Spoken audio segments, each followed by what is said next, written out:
and welcome to Hubitat Live. My name is Pete Borchers, alongside my wonderful co-host Mike Maxwell and Bruce. How are you guys doing tonight? Doing awesome, Pete. Fantastic, fantastic. So we're ready to rock another exciting episode of Hubitat Live.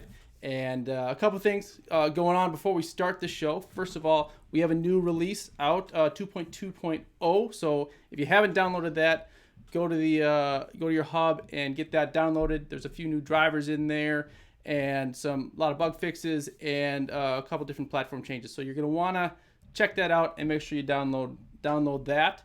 And the other big news, which we are very excited about for our community.habitat.com, we have just achieved 10,000 community members, active members. So congratulations. Yay! There was supposed to be a graphic here with some cheering and some other fun and things. Fireworks? But, Pete, did it have fireworks? It didn't have fireworks. I was trying to get balloons, but that didn't quite work. So yeah, I failed. If I can pull it up by the end of the show. Is it still? Yeah, we could just do this at the end of the show, Pete. Maybe we should. Okay, forget I said this. And no. This is your Macintosh, right? Where you can't cancel the download. Is that the problem? Okay, listen, Macs are great. All right, if you're not using a Mac, they are the most user-friendly computers you could possibly imagine. Right? Things just work. Right? Things just work, except when you're trying to go live, and they don't. So. Yeah, so we have we're trying to get some fun things going on here in the show, and we'll hopefully get those going on. But so anyways, 10,000 members, two of the originals, Mike and Bruce. How are we doing tonight, guys? Great, thanks. Awesome. So we got Mike. Mike later on is going to share. You can see there he's got some cool devices for our product of the week. But first, Bruce is going to give us a little rundown. A lot of we all love to automate our devices, and some of us love to really make those straightforward and to make your hub run as best they can. So Bruce, why don't you take it away? Okay, Pete. So as Pete said, sometimes you can have a tendency to make things a little more complicated than maybe they need to be. And I'm going to show you a couple of ideas to think about. One of the things that we've gone through is that Rule Machine sort of grew up over the past 6 months, and I kept responding to requests to add capabilities and features and whatnot. And it grew into a very capable and powerful tool. But the downside of that is it's powerful enough that you can hang yourself with it. You can create automations that are very complicated, and there are times when that's okay, and there's times, quite frankly, when that's not such a good idea. Unlike a cloud-based automation system, when you're dealing with a local hub, as in the case of Hubitat Elevation, it's got finite computing resources. It's not an infinitely strong, powerful supercomputer. So you're going to have to. It's a finite resource. Let's put it that way. It's got a very fast CPU, but you can kill it. You can put too much load on it.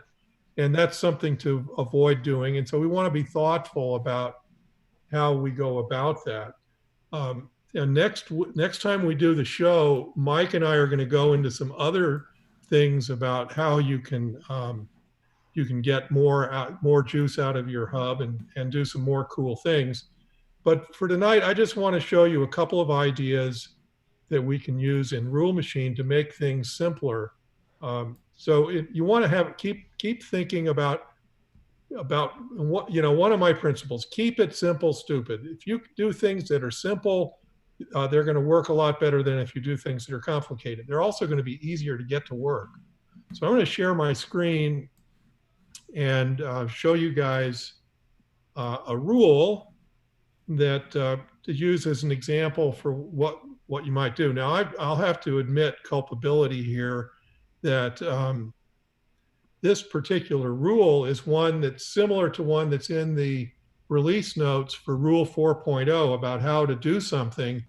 And I regret that. I'm going to go back and maybe even edit that, because this rule is way too complicated for what it does, and it can be much simpler.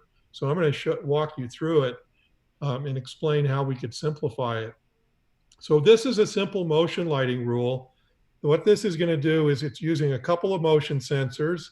It's looking for them to go either active or inactive. And if so, we're going to have a big conditional statement based on which it did.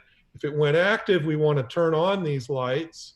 And if it went inactive, we're going to turn them off after some time passes. And we want to be able to have them stay on until nobody's in the room. So this is a typical motion lighting kind of automation. But I want to show you a couple of things that are wrong with it. First of all, whenever you use changed, you just threw away a valuable piece of information, because a motion sensor actually sends one of two events. It either sends active or it sends inactive. But by using changed, we just threw that information away. We knew what it was because we got either an active or an inactive event, but we just threw it away. So when we get into our actions, the very first thing we have to do is figure out, well, which was it? And so that's a waste already. We're already wasteful at the very get-go by asking the question, is it active? Then we want to do something. So one obvious thing we could have done instead was, instead of using changed, we really want to turn the lights on when motion becomes active. So let's just do that. Let's change this. Let's edit this, this trigger. And instead of using changed, let's use active. Okay, so now at least we're not being wasteful. We know that this rule is going to fire when it becomes active. So we're not going to test anymore to see which way the wind is blowing. Okay, so let's go in here. We don't need to test anymore because we know it's active. So we just want to do this stuff right here. Let's get rid of the if, the else, and the end if. Now when I do that, it's not, the rule's not going to work. We're going to have to fix it. But we'll go ahead and get rid of that. And boom. So now we've got the beginning of what we want, because when motion goes active, we want to dim the lights depending on the mode to 90, 30, 10. And it's day mode, so to do it to 90. So now, what are we going to do about it going inactive? Well, let's add an action. Let's insert it before the cancel. Actually, after the cancel, let's insert it before off. What we're going to do is we're going to do a wait. We're going to wait for a condition to be true. Wait for condition. And what's the condition we want to wait for? We want to wait for the motion sensors to become inactive. So we pick the same two motion sensors, office, desk, and office motion. And when all of them are inactive, that's when we're going to want to turn the lights off. So we're done with that wait condition. And now we've got, so when motion goes active, we're just going to turn on the lights. We're going to cancel the delayed actions, and you'll see why in a second. Then we're going to wait for everything to go inactive. When everything goes inactive, then we're going to turn off the lights after 10 minutes of it staying inactive. We call that, and it's cancelable. So now let's walk through what happens. The motion became active. I turned on the lights. I went into the wait. Now I'm waiting for everything to go inactive. If while I'm waiting, the motion sensor becomes active again, it's going to re-trigger the rule, which will cancel this wait. It won't wait anymore. We'll just go to turn them on again, and that's pretty harmless. We could, if we wanted to get really fancy, only turn them on if they're not already on. But the amount of effort we're going to turn them on is pretty minimal, so we can just let that rip, and then we'll start waiting again. Eventually, when we wait, we've actually left the room. The wait's going to fall through, and we're going to start the timer. In this case, a 10-minute timer to turn them off. And while that timer is running, let's say I come back into the room 2 or 3 minutes later. I'm going to trigger the rule. They're already on. It's going to leave them on. and we're going to cancel that delay. So this whole thing of turning them off after 10 minutes goes away, and we're going to wait again. So now we've simplified that rule. We got rid of the whole condition, and it's a much simpler rule. And this rule is going to run with much less overhead. Now, this is sort of a trivial case. I wouldn't say there's a huge amount of difference between the original rule I had and this one, but the point was to illustrate where complexity can come into rules, so you can be thoughtful about ways to get rid of some of that complexity. I also wanted to show you this cool concept of waiting for a condition or waiting for an event, because that's a very powerful way to, in a sense, re-trigger a rule. You trigger it once up here, then you wait for something else, and you trigger it another time. Another example of using that would be in lights that you want to turn on from at time, like my landscape lights. I turn them on at sunset, then I can wait for sunrise and turn them off at sunrise. And it's all one simple little rule. So it's got the first trigger, and then wait is in effect a second trigger that can happen in the middle of the rule. So that's pretty much the idea, Pete, for how to simplify rules. Yeah, I like that. I like that, Bruce. We had a question from Richard. It says, is there no performance on event subscribes? Usually in other systems, the more events you subscribe to, the more you bog down the CPU. Is there anything you can answer? No, not at all. Subscriptions are free. They're just entries in the database. And when the event fires, that is when the event happens, then that hits the database, and those apps that are subscribed to that event will be fired. Now, if you have 10 different apps that are all hanging off the same event, then they will all fire. So you still have to be thoughtful about how you design your system, but having extra subscriptions in and of itself doesn't impose any kind of performance penalty on the hub.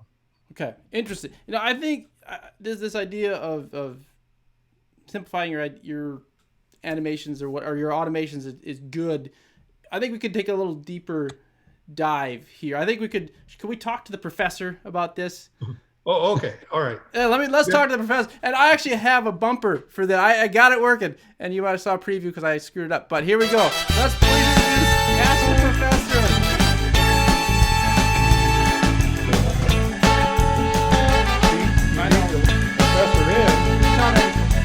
Professor, we're letting him in. Okay. Hold on a sec. All right. Please welcome everybody, the professor, into town. So you had a question, Pete? Yes, I have a question. So can you please describe for me, Professor, this idea of simplifying, how do you simplify your rules? I think to do that, Pete, we really need to get a little bit more theoretical understanding of what's going on in your hub. So we're going to talk about the theory of automation complexity. Complexity, okay. Yeah, we got to talk about the theory of automation complexity, and to talk about anything theoretical, we probably need a graph of some sort. Oh, very important, of course. Okay, so I'm going to draw a graph so we can explain what's going on here. Now this y-axis, we got to label our axes, and we're going to call this events. Okay. And we're going to call this other one over here complexity. Complexity. So you want complex events, complex rules with lots of events, right? No. Now let's say that way down here is an event where you get like one event a year. And way up here, you're getting maybe one event a second, events every 10 seconds, events every minute, every 10 minutes, 15 minutes, an hour. Okay, so that's what that scale means. This is a lot of events coming at you really fast. Now, I should make a general comment about this. You don't want a whole lot of events coming at your hub really fast. So you got to be thoughtful about that. In home automation, most things are kind of slow. If you're walking around your house, you're not opening doors, very frequently. You're not opening them multiple times a second. You're not tripping motion sensors multiple times a second. The temperature isn't changing very fast. Things are not typically happening super fast, but you can get stuff, especially if you have some LAN integrations, or you're looking at a power meter that's throwing out 40 different attributes. You can get some things that are happening pretty darn fast up here. Now, on this other axis, we've got automation complexity. Mm-hmm. Over here, we've got a very simple, well, the event happens, just turn on a switch. Kind of simple, dimple automation. And on this end, we've got a hairy rule with nested if then else's, and just it's very, very complicated. It's 100 lines long, and it's going to look at all sorts of different attributes to decide what to do. So what we can see is if you've got an event that's only going to happen once a year, well, it could be pretty complicated. That's okay. You know, Okay. It's only going to happen once a year. It's not going to take your hub down into the dirt. And so, you know, we got this area here where, you know, things that are complicated, as long as they're not happening super fast, they're okay. Now up here at the other extreme, if you've got something happening very rapidly, you better not have more than just kind of a simple thing that happens with it. So, you know, you got this area down here that's pretty good for things. And in contrast to that, we got this area up here where I got a super complicated rule. I better not fire it once a second. That's not going to work. Right. So I got some area up here where, you know, stay away from up here. You want stuff to be down here. Okay. Does that make sense, Pete? Well, yeah, that makes sense. What's that stuff in the middle though? What's the middle area? Well, so maybe the question is, how do you know where the boundary is between the stuff that's cool and the stuff that isn't cool? Right. Well, the problem is it varies by every hub in every house and how you have it set up and all your automations and all your devices. We don't really know where the boundary is. You know, it might be like this. Sure. Or, you know, it might be like this, or it might be like this. Well, what is that? Well, this is, you know what this is? This is something we call this the KISS threshold. The KISS threshold. Oh, obviously. The KISS threshold. Yes, you want to be on the right side of the KISS threshold to get those kisses, so your WAF stays high. And if you're on the wrong side, dude, you aren't getting any kisses from your WAF. Let me. God. That sounds. That's great advice, Professor. Thank you so much for helping us. Ladies and gentlemen, that was the Professor. Ask the Professor. Give him a round of applause. Oh my God.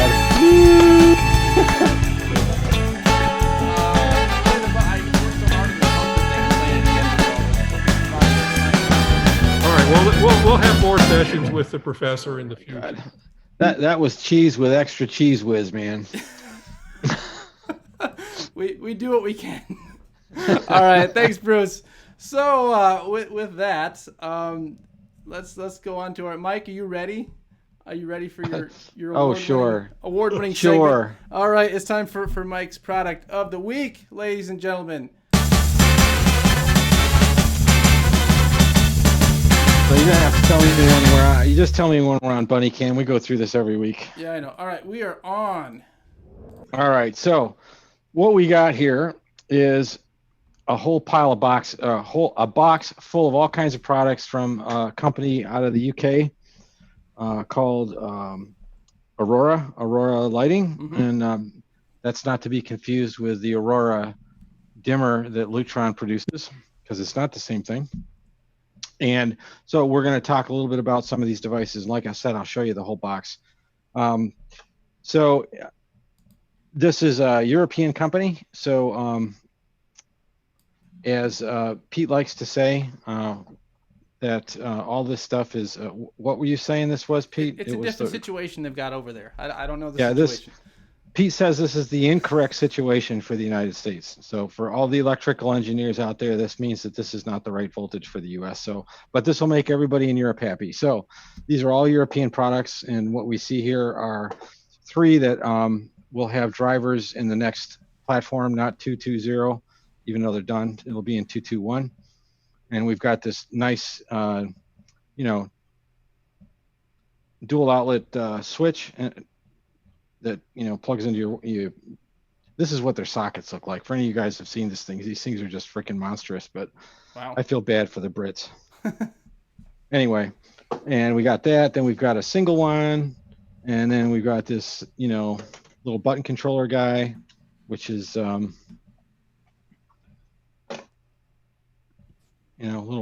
typical sort of button controller. Yeah, a little sticky thing. I think you could put this up on the wall, but it doesn't, it's probably more something you'd want to put on your table. And so those are the ones that we'll have drivers for. Now this is, okay. This is all the stuff these folks say, right? This is all the stuff these guys sent me. I'm not going to go through all of this. They make sensors. Unfortunately, the sensors use a Zigbee profile made by this company called Develco, and I haven't figured out how to get them to join yet. So kind of like similar to what was going on with the Iris V1 devices. I don't know if we'll ever get these working with Hubitat. So so they're not Zigbee certified compliant. It's a separate application protocol. So the contact sensor won't work. Motion sensor won't work. I don't think there was another one in here. They also have a fair amount of Zigbee green power protocol devices, which are really cool. Right now, we don't support those. I'm actually going to think about that. It's on the future trip list to see if we can support this protocol, because these type of button controllers don't take any batteries. They're not quiet though, I'll tell you that. I mean, they have a little piezo generator. If you've never heard one of these, they have a little piezo generator in them. So they make a little noise, but the advantage obviously is they don't need batteries. So we have a whole pile of those in here. And then we've got, all sorts of different, cute little LED strip controllers. I'm not going to open that up. Some sort of a like inline switch sort of deal. You run your cord through it and it doesn't look horrible. Little push button on there. And what's all this? More little controllers. They also have a really cool kind of, get one of these out. I'll get one. They make these little dimmers. This is just the module. Mm-hmm. So I'll show you what one of them looks like. It's mounted on, a Europe wall plate. So this is like a 2-gang dimmer. It's got push on and off, and it's got level controls. And we'll be able to support this in Hubitat. So that's pretty cool. Very cool. This does require it does not require a neutral. And oh yeah, by the way, part of the reason it's taking me so long to get to these is because everything in this box is 220 volts, right? Boo. So, well, yeah, it's boo for us and it's boo for me because I can't use any of this stuff, but it's great for the European guys. But part of the issue was that I had to create a whole infrastructure to support 220 volt stuff to actually make this, to do the testing on it. Well, here's the deal.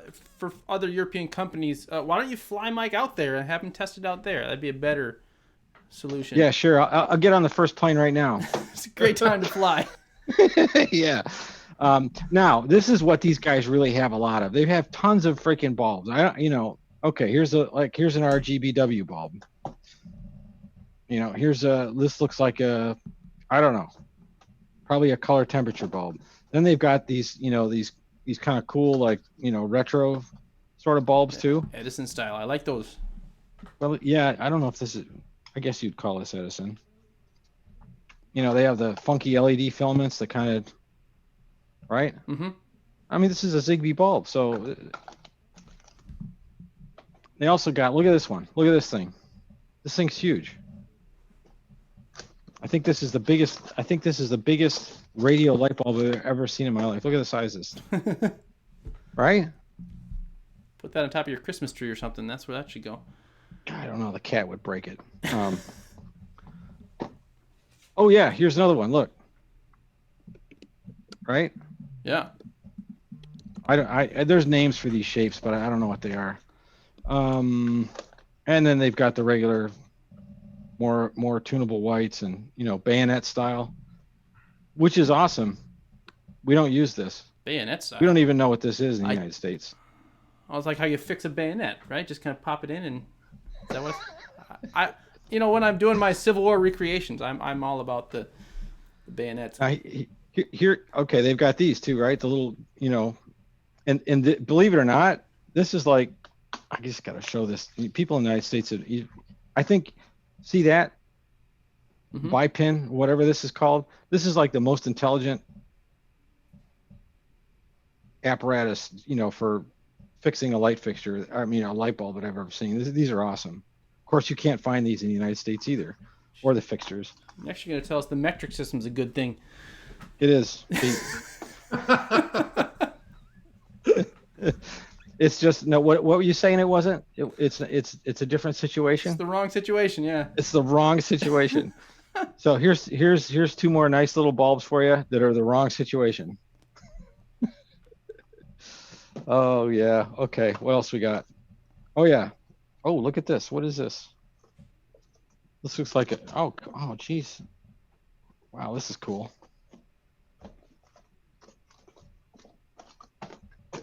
Look at that bad boy. Self-contained. I don't know what that is. I don't know. It's an in-ceiling fixture, right? Oh, for a can light. Yeah. So basically it's the light in the fixture. Everything's all in one. It's got little. So I think basically you cut a hole in your ceiling, right? Spring these back, put it in there. Springs in. Oh yeah. You better hope to God you don't need to remove it because it ain't coming out, but that's cool. So there you go. I'm kind of excited about these because, some folks in the community pointed me in the direction of this outfit, and they actually reached out to him and said, hey, we have a lot of people in, Europe and the UK and whatnot, and we have trouble getting Zigbee devices, and can you send Maxwell some samples so that he can try to hook us up. So there you go. Oh yeah, by the way, they have a hub too. You didn't see that. It only works with their stuff. Don't even bother. I don't know why they sent this to me. Anyway. All right. That's it. Well, thanks, Mike. That was great stuff. Keep sending Mike stuff to test, and so we can get new drivers and everything for Hubitats. That's awesome. If you want to send him left-handed golf clubs too, that would be a great thing. You can maybe push those my way if those come in. So, but yeah, that's great. So that was our product of the week. Hey, Pete. Hold on a second. Let the music play. All right. What's up, Mike? If somebody sends me a golf club, yeah, right? I promise that I'll go in my yard. I'll take 3 of the worst products that the world's ever seen from a home automation standpoint, and I'll attempt to hit them with a freaking golf club. That'll be comedy in its own right, because you know what that's going to look like. That's gonna look like this. That's going to look like the hop, skip, and jump thing where they go like that. Pull a Happy Gilmore on a. I love it. Yeah, I love it. That's it. I might have to send you a golf club to see that. That'd be fantastic.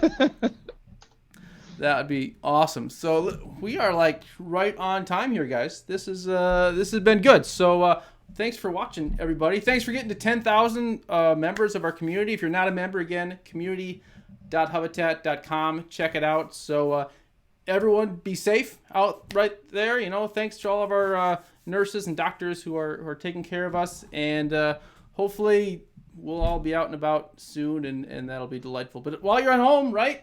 Get Hubitat and fix it up and do all your cool home automation stuff. So that's it for us, I believe. Mike, Bruce, any last words? Nope. Stay safe, everybody. All right. So thanks for watching, folks, and we will see you next time.